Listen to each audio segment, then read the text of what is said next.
خوف اور گھبراہٹ ہوتی ہے کہ وظیفہ بتائیں، اللہ پر ایمان نہ ہو تو پھر آدمی ڈرتا ہی رہتا ہے۔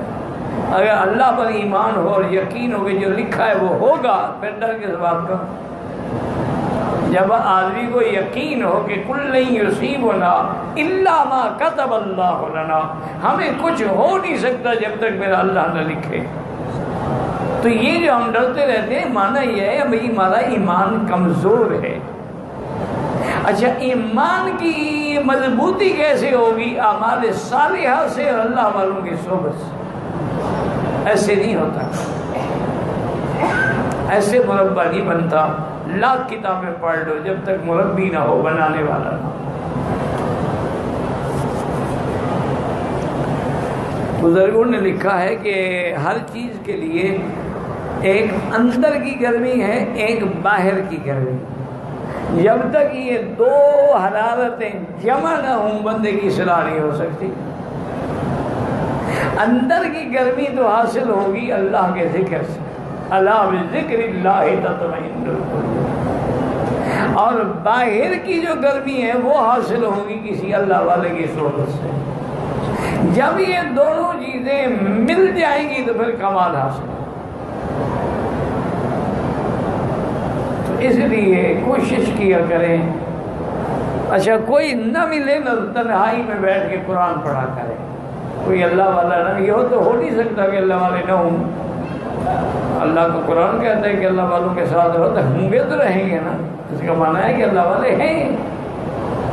قولوا مع الصادقین، رب توفنی مسلما والحقنی بالصالحین، اللہم اجعلنی من عبادک الصالحین۔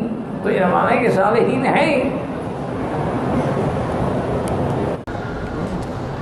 ہمارے علاقے میں لوگ اکثر جادو وغیرہ کرتے ہیں، بدنظری کرتے ہیں، تو ان کا علاج یہی ہے کہ آپ آخری دو صورتیں پڑھ کے دم کیا کریں، آیت الکرسی پڑھا کریں، لا حول پڑھ کے دم کیا کریں، اور ایسے ظالم لوگ سامنے آئیں تو کہا کہ اللہ اکبر فی عیونک، تو انشاءاللہ اس کی نظر پھر کبھی نہیں لگے گی۔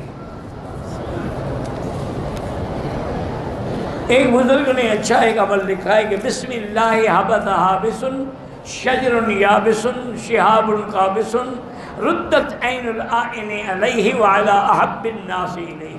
وہ کہتے ہیں یہ پڑھو تو جس نے نظر لگائی ہے نا وہ انشاءاللہ خود بیمار ہو کے گر جائے گا۔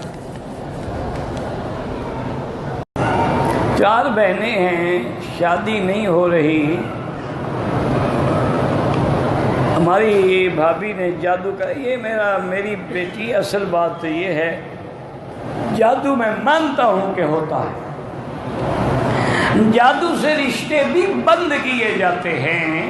اس کا علاج ہے کہ آپ چاروں بہنیں جو ہے اکٹھے بیٹھ کے سورۃ البقرہ پڑھا کریں، پانی پہ بھی دم کریں، اسی پانی سے غسل بھی کریں، پانی پئیں بھی اور گھر میں بھی ڈالیں۔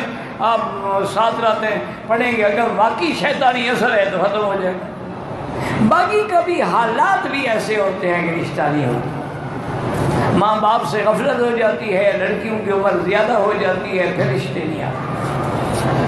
تو اس لیے سورۃ الرحمن جو ہے نا، جن لڑکیوں کا یا لڑکوں کا رشتہ نہیں ہوتا، اول آخر 11 بار درود شریف جو نماز میں پڑھتے ہو، درود ابراہیمی، پھر 3 دفعہ سورۃ الرحمن، پھر 11 دفعہ درود شریف، پھر اللہ سے گڑ گڑا کے دعا مانگیں، انشاءاللہ زیادہ سے زیادہ 41 دن میں رشتے ہو جاتے ہیں۔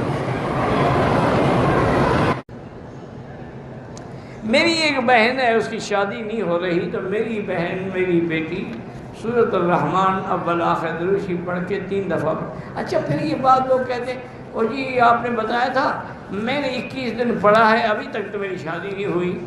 اللہ کے بندے، انبیاء کی دعا بھی 80 سال خدا نے نہیں سنی، تو آپ یا میں کون ہیں؟ ہمارا کام ہے مانگتے رہو۔ چلو فرض مواد، تمہاری شادی نہیں ہوئی، 3 دفعہ سورۃ الرحمن پڑھنے کا ثواب تو تمہیں روز ملے گا کہ نہیں ملے گا؟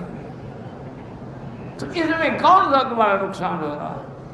ایک، اور پھر دعا اس لیے منظور نہیں ہوتی کہ یقین کامل نہیں ہوتا، آدمی متذبذب ہوتا ہے، پتہ نہیں ہوتی ہے شادی یا نہیں ہوتی ہے، تو اس کا تو میرے پاس کوئی حل نہیں ہے۔ جب تک یقین کامل نہ ہو کوئی فائدہ نہیں۔ لڑکی کے رشتے کے لیے سب سے بہتر عمل جو ہے 2 رکعت صلاۃ الحاجہ پڑھ کے روزانہ 3 دفعہ سورۃ الرحمن پڑھ کے دعا مانگا کرے. ماں بھی پڑھے، باپ بھی پڑھے، وہ لڑکی خود بھی پڑھے. اور ایک میری بات یاد رکھیں، ناراض بھی نہ ہونا، آج کل جو لوگ آئیڈیل کی تلاش میں ہیں نا، لڑکیاں بھی آئیڈیل ڈھونڈتی ہیں اور ماں باپ بھی آئیڈیل ڈھونڈتے ہیں، بڑا آدمی ہو، محل ہو، گاڑیاں ہوں، یہ چھوڑ دو. بس یہ دعا کرو کہ اللہ دین والا رشتہ نصیب کرے، بس پھر انشاءاللہ کوئی مشکل ہی نہیں ہوگی. یہ مشکل یہی ہے، ورنہ آپ اپنے علاقے کے مدرسے میں چلے جائیں.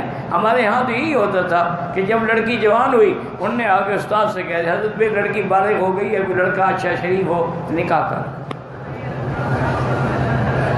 5 روپے کی چھوارے آ گئے، استاد نے بیٹھ کے نکاح کر دیا. 2 دن کے بعد ایک آدھی دیکھ جو ہو سکا وہ پکا کے ولیمہ ہو گیا، شادی ہو گئی. اس طرح کوئی لڑکی بھی انشاءاللہ بغیر شادی کے نہیں رہے گی. اگر لڑکے والے بھی جہیز ڈھونڈتے ہیں تو وہ بھی ظلم ہے، جہیز لینا حرام ہے.